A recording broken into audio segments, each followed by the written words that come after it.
Hi, my friend and I. May the force be with you. We are coming on because I've been meditating. I've been hearing Charlie Kirk. Yeah, um, the Republicans seem to be making him into a martyr. I feel so badly for him and his family, even though I totally disagree with his ideas, but I would not wish this violence on anyone. And I think it was a setup by the Republicans. I do, because they want to retain power so much, and so many things are about to come out about money laundering and that kind of thing regarding the Epstein files for entertainment purposes only. Right. Okay. So I just feel like the whole thing was set up and that the FBI is not really trying to find the perpetrator. I believe the perpetrator was a Republican that they somehow set up. And I think there were about 5 or 6 people involved. I don't think it was just one person alone doing the shooting. Um, God, what a terrible thing. I looked at the images on Twitter and it was pretty terrifying. I'm surprised that he lived any length of time at all. But all this stuff about first they put out this guy that they said was a person of interest who was an older gentleman. Um, I believe they said he was Democrat. And I mean, now they're just trying to say, oh, everything is blamed on the Democrats. And they're saying it was due to our rhetoric. They have such violent rhetoric, and the leader of the country is the worst. Entertainment purposes only. Yeah, I mean, I just think it was set up. Now they're saying it's this other guy who looks like a really common, he looks like he could be anyone. They say they have prints of his forearms. I think they're just trying to mislead the American public. I don't trust the FBI at all. Look at the head of the FBI and his background. Oh my goodness. So I just think that although it was a terrible, terrible tragedy, it certainly was no way in any possibility the problem of the Democrats. They might as well be putting it on Hillary or Hunter Biden's laptop. I mean, they're just trying to create chaos. They want to stay in power. And the more chaos there is, and especially if there's like a civil war, I think they're trying to perpetrate, at least the president, and I think he's having help in this. Um,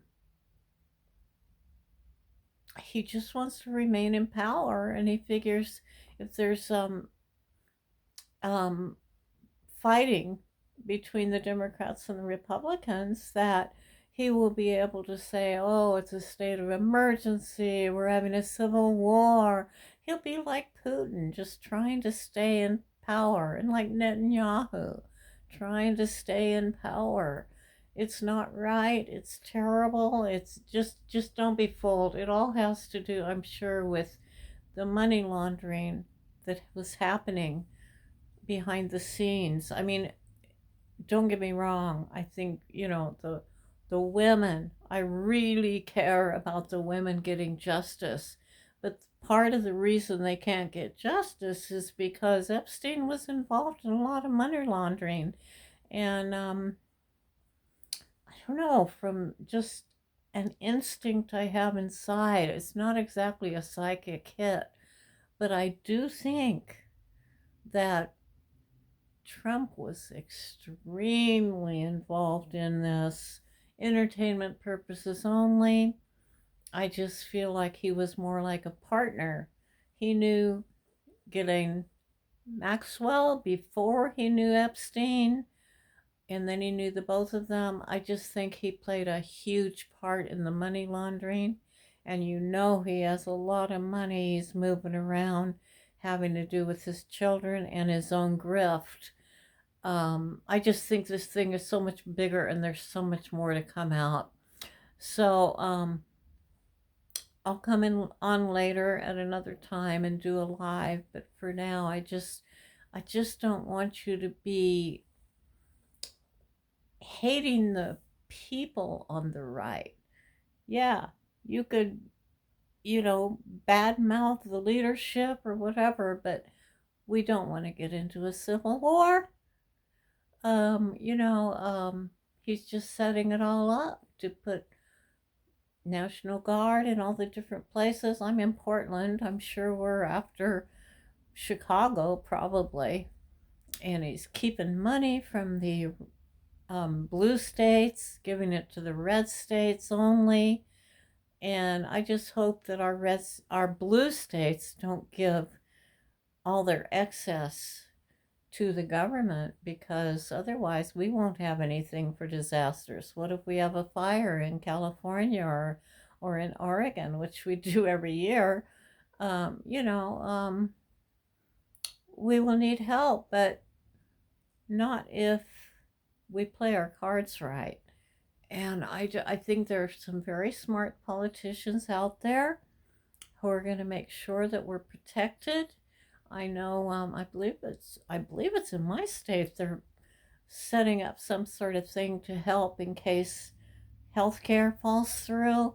I'm not sure if they're going to prop up Medicaid or how they're going to do that, but I know there's talk of protecting the citizens.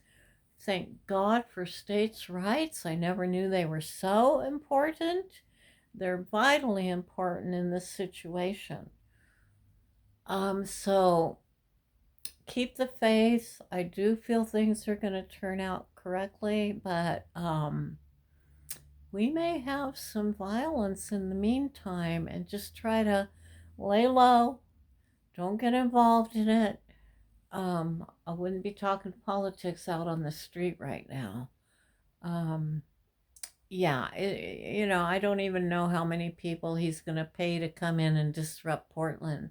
I know that something was done beforehand. I know that when I was watching um, the people on the ground, the students who were filming the Black Lives Matter protests, late in the evening, they would have right wingers who were paid to come in and cause conflict. They would come from other states.